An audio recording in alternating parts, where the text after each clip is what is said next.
Hello everyone, welcome to my channel. तो आज हम लेकर के आए हैं एनसीईआरटी बुक क्लास 11 का हिस्ट्री को। और उसमें आज का चैप्टर है लेखन कला और शहरी जीवन। चैप्टर 2 है, पार्ट 2 का चैप्टर है लेखन कला और शहरी जीवन, जिसमें हम पार्ट 1 अपलोड कर दिए हैं। और आज हम पार्ट 2 में इसका पार्ट लेखन कला और शहरी जीवन चैप्टर का पार्ट 2 वीडियो लेकर के आए हैं, जिसमें आज हम लोग पढ़ेंगे लेखन कला का विकास। लेखन कला के विकास के बारे में जानेंगे। तो आइए देखते हैं लेखन कला का विकास मेसोपोटामिया में कब और कैसे हुआ, किस कारण से लेखन कला का विकास हुआ। तो मेसोपोटामिया किस प्रकार की सभ्यता थी? शहरी सभ्यता थी। शहर का विकास हो गया था मेसोपोटामिया में। मेसोपोटामिया के जो खुदाई हुई है उससे पता चलता है कि मेसोपोटामिया में शहरी सभ्यता थी। तो शहरी जीवन लोग जीते थे मेसोपोटामिया में, वहाँ लेखन कला का भी विकास हुआ था। तो आइए देखते हैं लेखन कला का विकास।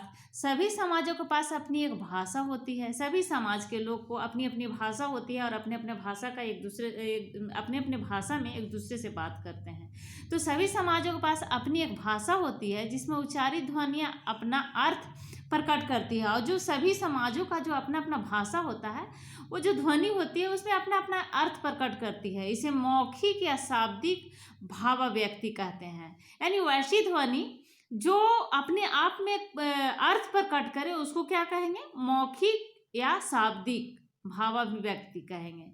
लिखना मौखिक भावाव्यक्ति से उतना अलग नहीं है जितना हम अक्सर समझ बैठते हैं। हम अक्सर समझ बैठते हैं कि लिखने और बोलने में बहुत अंतर होता है, लेकिन वैसा नहीं है। जो मौखिक रूप से बोला जाता है वही लिखा जाता है, उतना अंतर नहीं पड़ता। हाँ, थोड़ा बहुत अंतर पड़ता है, लेकिन जितना हम लोग समझ बैठते हैं उतना अंतर नहीं होता है। जब लेखन या लिपि के बारे में बातें की जाती है तो उसका अर्थ है उच्चारित ध्वनियाँ जो दृश्य संकेतों या चिन्हों के रूप में प्रस्तुत की जाती है। तो मेसोपोटामिया में जो पहली पट्टिकाएं पाई गई है, मेसोपोटामिया में पट्टिका पर लिखा जाता था। मिट्टी का पट्टिका बनाया जाता था, गीली मिट्टी चिकनी मिट्टी को गीला करके पट्टिका बनाया जाता था और उसी पट्टिका पर लिखा जाता था। तो मेसोपोटामिया में जो पहली पट्टिकाएं पाई गई वे लगभग 3200 ईसा पूर्व की है। जो पहली पट्टिकाएं मेसोपोटामिया से मिला है वह लगभग 3200 ईसा पूर्व का है। देख लीजिए, 3200 ईसा चिकनी मिट्टी से पट्टिकाएं लगभग 3200 ईसा पूर्व का ये पट्टिकाएं हैं। प्रत्येक पट्टिका की ऊंचाई 3.5 सेंटीमीटर या उससे कम है। और इन पट्टिकाओं पर बने संकेत जो है वो है बैल, मछली, अनाज और नाव। तो ये बैल का पट्टिका है और मछली और अनाज का पट्टिका है। इस प्रकार की पट्टिका हुआ करती थी चिकनी मिट्टी से।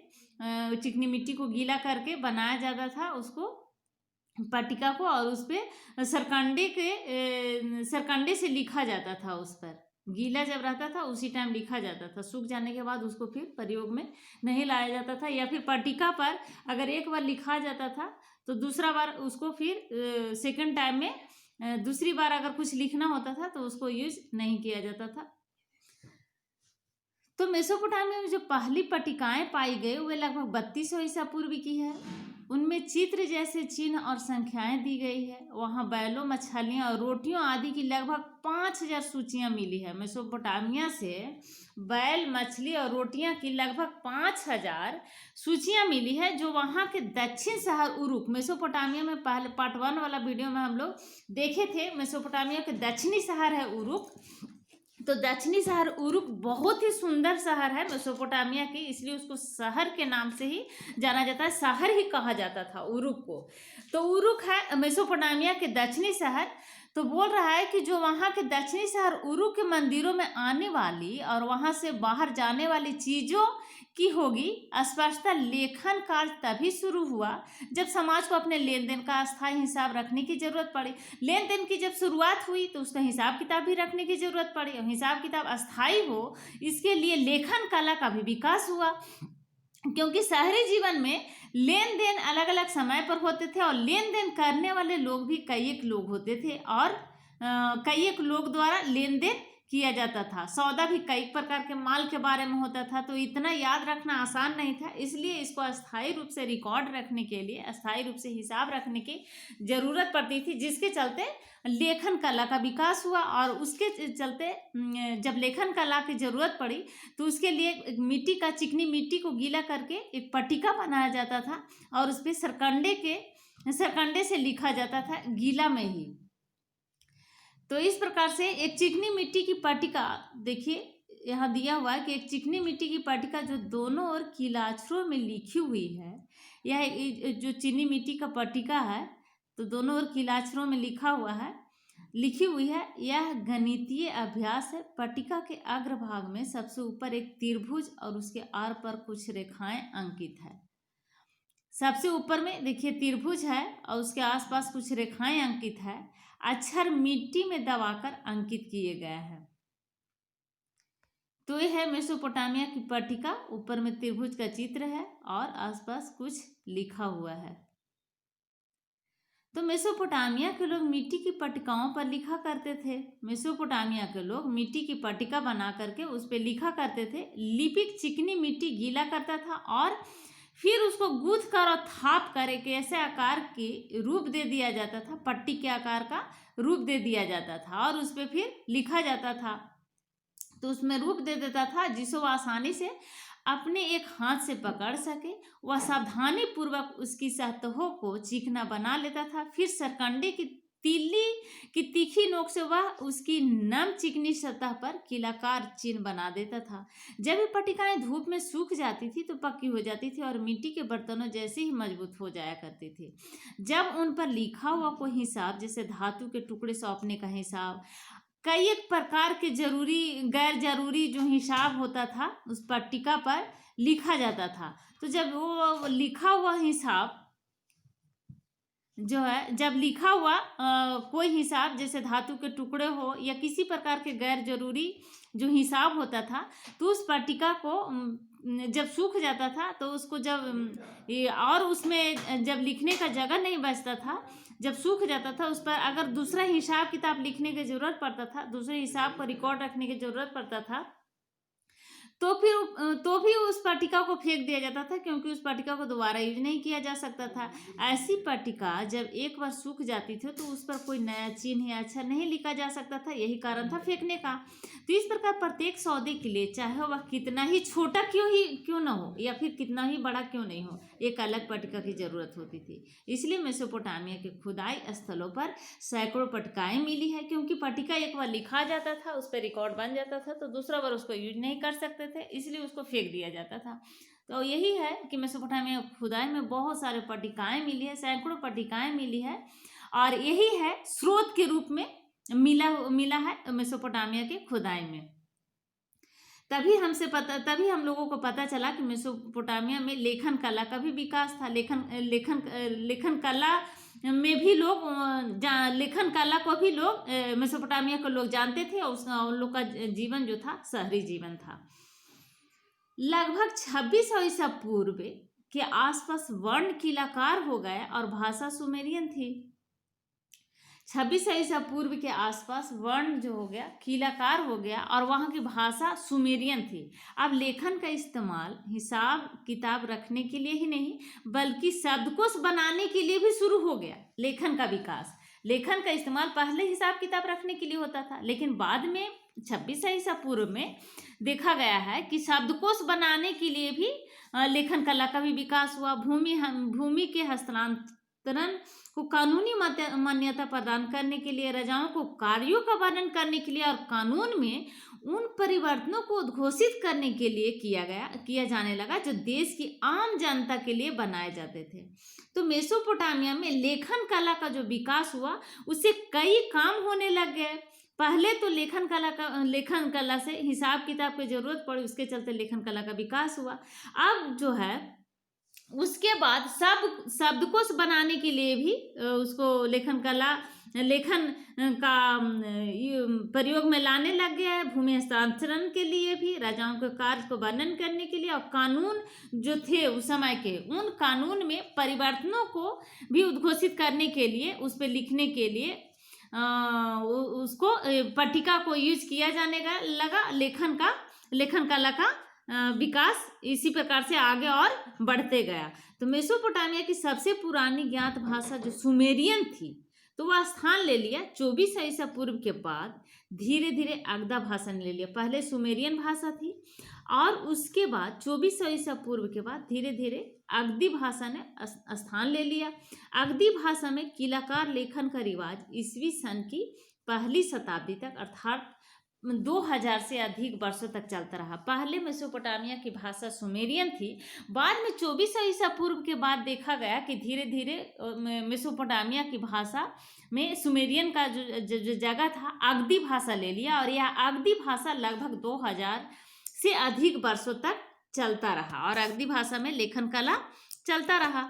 अब हम पढ़ेंगे लेखन प्रणाली के बारे में, जानेंगे कि जिस ध्वनि के लिए कीलाकार या कीलाक्षर चिन्ह का प्रयोग किया जाता था वह एक अकेला व्यंजन या स्वर्ण नहीं होता था।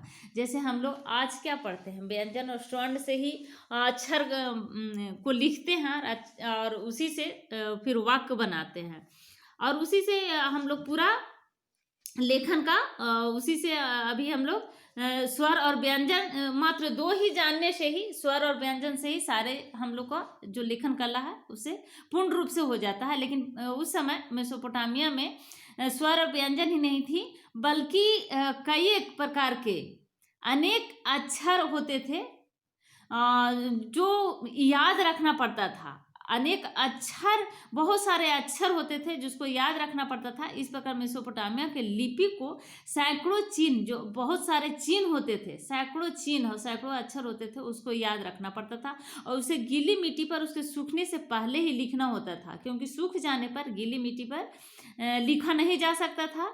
पट्टिका पर सूख जाने पर पट्टिका पर लिखा नहीं जा सकता था, इसलिए पट्टिका जब गीली रहती थी तो उसी समय लिखा जाता था। तो लेखन कार्य के लिए बड़ी कुशलता की आवश्यकता होती थी, क्योंकि कई एक प्रकार के सैकड़ों चिन्ह होते थे, उस समय याद करना पड़ता था। लेखन कला में जो जरूरत पड़ती थी, सैकड़ों चिन्ह की जरूरत पड़ती थी, सैकड़ों चिन्ह हुआ करती थी और उसी चिन्ह से लिखा जाता था। तो इतना आसान नहीं था, बहुत ही मुश्किल था, जो कि लेखन कार्य के लिए बहुत ही कुशलता की आवश्यकता होती थी। इसलिए लिखने का काम अत्यंत ही महत्वपूर्ण माना जाता था। इस प्रकार किसी भाषा विशेष की ध्वनियों को एक दृश्य रूप में प्रस्तुत करना एक महान बौद्धिक उपलब्धि माना जाता था, क्योंकि सैकड़ों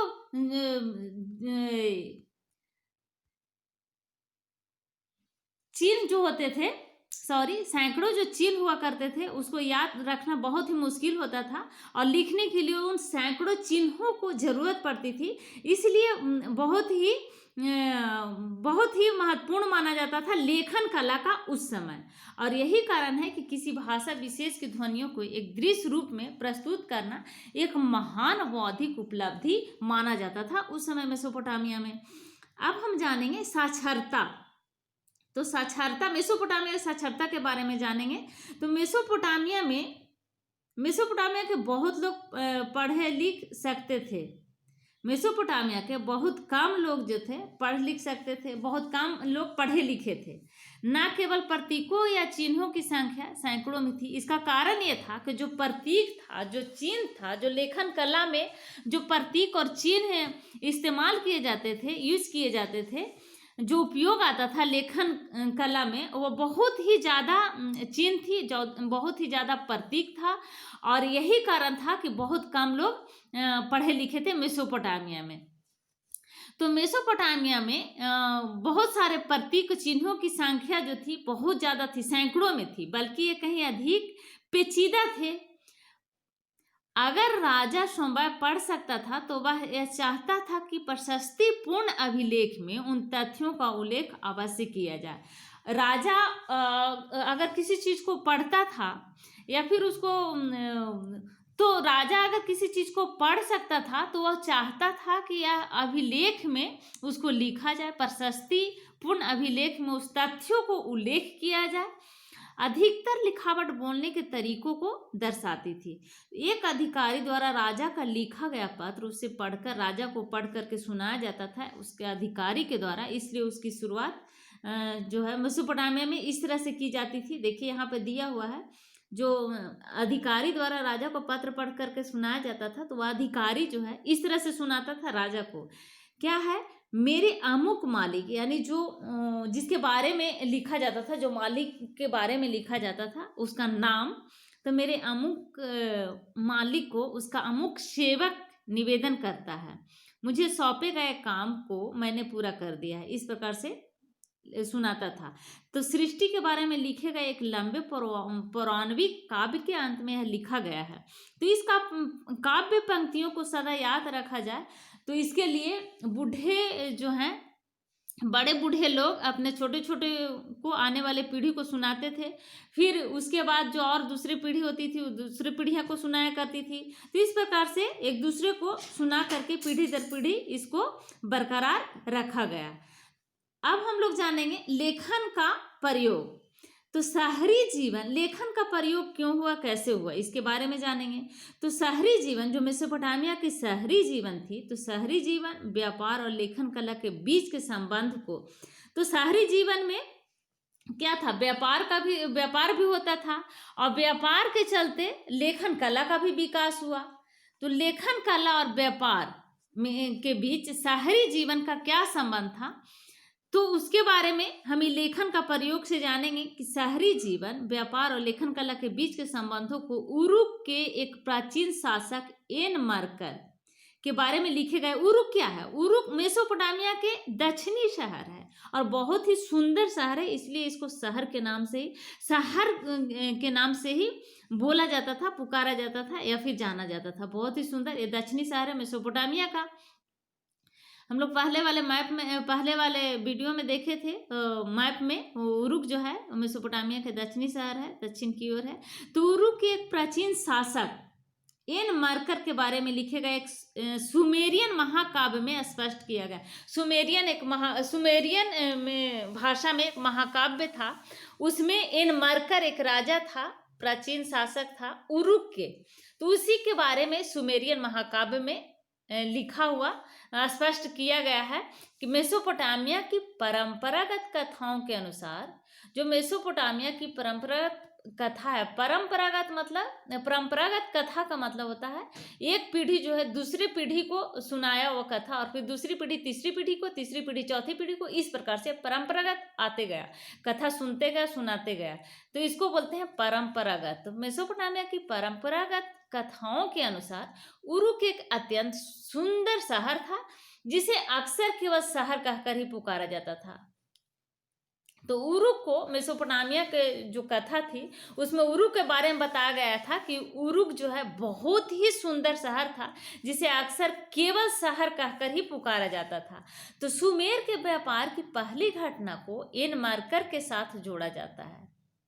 एन मरकर कौन था, एन मरकर एक प्राचीन शासक था, तो उसी के साथ एन मरकर के साथ सुमेरियन के व्यापार की जो पहली घटना थी उसके साथ जोड़ा गया था। इसका कारण क्या था, इसका कारण ये था कि एन मरकर ने ही सबसे पहले व्यापार की एन मरकर एक मंदिर बनाना चाहता था, जिसमें उसने लाजवाब और बहुमूल्य रत्न मंगाना चाहता था, जो उसने अपने दूत को भेज करके दूसरे देश में वह अपने दूत को भेजा था और मंगवाया था। तो इस प्रकार से यही कारण था, एन मरकर से जोड़ा गया था। सुमेर के व्यापार की ये जो पहली घटना थी एन मरकर के साथ जोड़ा जाता है।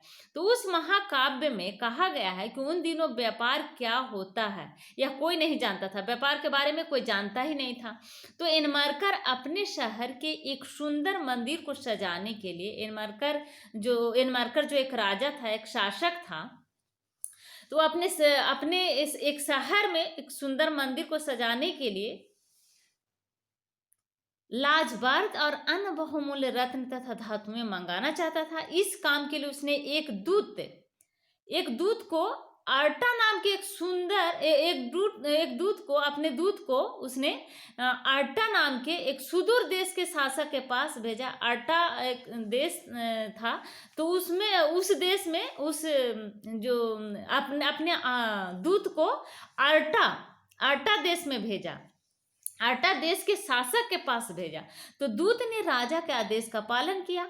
रात में वह चांद तारों की रोशनी और उसने सूचित दिशा के अनुसार आगे बढ़ता गया। रात में चांद तारों की रोशनी और उससे जो सूचित दिशा उसको मिलता गया, उसके अनुसार वो आगे बढ़ता गया और दिन में सूरज के बताए गए मार्ग पर आगे चलता गया। तो इस प्रकार से देखा गया को एनमर्क का जो दूत था वह रात और दिन परिश्रम करके चलते आगे बढ़ते गया उस देश में पहुंचने के लिए। कौन सा देश था? अर्टा देश। तो अर्टा देश के शासक के पास वह पहुंचना चाहता था अपने राजा को आज्ञा का पालन करने के लिए। और वह दिन रात में चांद तारों की रोशनी के सहारे और दिन में सूरज के बताए गए मार्ग के सहारे आगे बढ़ता गया। वह रास्ते में आने वाले ऊंचे ऊंचे पहाड़ों को लांघने के लिए ऊपर चढ़ता और उतरता रहा। जब वह पहाड़ पर था तो पहाड़ की तलहटी में रहने वाले सूसा नगर के लोगों ने उसे छोटे चूहों की तरह नमस्कार किया। तो जब पहाड़ पर रहेगा, ऊंचाई ज़्यादा होगी, तो ऊंचाई ज़्यादा रहने के कारण जो तलहटे पर लोग रहेंगे स्वाभाविक है बहुत ही छोटे दिखाई पड़ेगा। जैसे हम लोग यहाँ से देखते हैं चांद को, तो चांद बहुत छोटा दिखाई पड़ता है, लेकिन उतना छोटा तो है नहीं। तो उसी प्रकार से छोटे चूहों की तरह नमस्कार किया। यह जो है काव्य में लिखा गया है। तो उसमें उसने एक एक करके 5 पर्वतमालाएं, उसके बाद 6 पर्वतमालाएं और फिर 7 पर्वतमालाएं पार की। उसके बाद पहुंचता है वह अर्टा देश। तो दूत अर्टा के मुखिया से लाजवर्द या चांदी नहीं ला पाया। नहीं ला पाने का कारण क्या था? ये तो कुछ कारण होगा, आगे देखते हैं। उसे बारंबार लंबी यात्राओं के उपरांत खाली हाथ ही लौटना पड़ा। इतना लंबी यात्रा करके 7 पर्वतमालाएं पार करके दिन रात चल करके वह इतना दूर आया और उसे खाली हाथ लौटना पड़ा। तो उसको गुस्सा आना स्वाभाविक था। तो इसके बावजूद भी वह अर्टा के मुखिया से चांदी प्राप्त करने के लिए उसको उरुक के राजा की ओर से तरह तरह की धमकियां और आश्वासन देता रहा। उरुक के राजा उसको भेजा था, तो उरुक के जो राजदूत था वह अपने राजा की ओर से, उरुक के राजा की ओर से धमकियां देने लगा अर्टा के मुखिया से चांदी प्राप्त करने के लिए धमकियां देता रहा। अंत में दूत इतना चकरा गया कि अपनी बात को सही तरह से व्यक्त ही नहीं कर पाया और उसने एनमर्कर के संदेशों को घालमेल कर दिया। तब राजा एनमर्कर ने अपने हाथों से चिकनी मिट्टी की पट्टिका बनाई और उस पर शब्द लिख दिए। उन दिनों मिट्टी पर शब्द लिखने का रिवाज नहीं था और मानिए कि उसी समय से फिर लेखन कला का विकास हुआ। मेसोपोटामिया में जो शहर था दक्षिणी शहर, तो दक्षिणी शहर का जो राजा था एनमर्कर ने ही जब उसके दूत उसके एनमर्कर को बात को उस अर्टा के राजा के सामने, अर्टा के शासक के सामने अपनी बात को, अपने राजा के बात को नहीं रख पाया, तब राजा एनमर्कर ने अपने हाथ से एक चिकनी मिट्टी की पट्टिका बनाई और उस पट्टिका पर अपने शब्द लिख दिए जो अपने दूत द्वारा वो कहलवाना चाहता था। लेकिन उस समय जो है लिखने का रिवाज नहीं था, लेकिन एनमर्कर जो राजा था उसी समय वो शुरू किया। उसी समय से जब एनमर्कर राजा ने अपना शब्द लिखा, उसी समय से लिखने का रिवाज शुरू हो गया, लेखन कला का विकास हो गया। तो जब लिखी हुई पट्टिका दूत ने अर्टा के शासक के हाथों में दी तो उसने उसकी जांच की। उच्चारित शब्द कील था, यानी कीलाकार शब्द थे। उसे देखते हुए उसकी त्योरियां चढ़ गई। उसने पट्टिका पर नजर गड़ाए रखी। इस घटना को शाब्दिक रूप से सत्य नहीं माना जाना चाहिए, लेकिन इसे यह निष्कर्ष निकाला जा सकता है कि मेसोपोटामिया की विचारधारा के अनुसार सर्वप्रथम राजा ने ही व्यापार और लेखन की व्यवस्था की थी। तो इस प्रकार से हम देखते हैं कि जब सबसे पहले चिकनी मिट्टी का पट्टिका राजा ने बनाया और उस पर अपने कुछ अक्षर अंकित कर दिया, और इस घटना को शाब्दिक रूप से अगर हम सत्य नहीं माने तो भी हम इतना तो इस निष्कर्ष तो पहुंच ही जाएंगे इस तरह से कि मेसोपोटामिया की विचारधारा के अनुसार जो ये निष्कर्ष निकला, तो इसके अनुसार सर्वप्रथम राजा ने ही व्यापार का और लेखन कला के भी, क्योंकि व्यापार के लिए अपने दूत को भेजा था। व्यापार जो मंदिर को सजाने के लिए लाजवर्द और लाजवर्द मंगाना चाहता था और रत्न मंगाना चाहता था मंदिर को सुंदर बनाने के लिए, उस पे जड़ाव का काम करने के लिए। तो वह व्यापार हो गया और जो उसके दूत ने दूसरे शासक के सामने उस अपने राजा का एनमर्क का बात नहीं रख पाया, तो इसके बाद राजा ने पट्टिका बना करके अपने शब्द को उस पर अंकित कर दिया। तो इससे पता चलता है कि उसी समय से मेसोपोटामिया में लेखन कला का विकास हुआ। तो यह काव्य हमें यह भी बताता है कि लेखन कार्य सूचना इकट्ठी करने और दूर दूर भेजने का साधन तो था ही, साथ ही उससे मेसोपोटामिया की शहरी संस्कृति की उसकी उत्कृष्टता की भी झलक मिलती है। तो ये थे आज के हमारे लेखन कला का विकास कैसे हुआ और लेखन कला का व्यापार के साथ क्या संबंध था, उसके बारे में हम लोग इस वीडियो में जाने। तो अगर अभी तक आपने मेरे चैनल को सब्सक्राइब नहीं किया है तो प्लीज़ मेरे चैनल को सब्सक्राइब करें, लाइक करें एंड शेयर करें। Thank you. नेक्स्ट वीडियो में हम लोग देखेंगे दक्षिणी मेसोपोटामिया का शहरीकरण, मंदिर और राजा।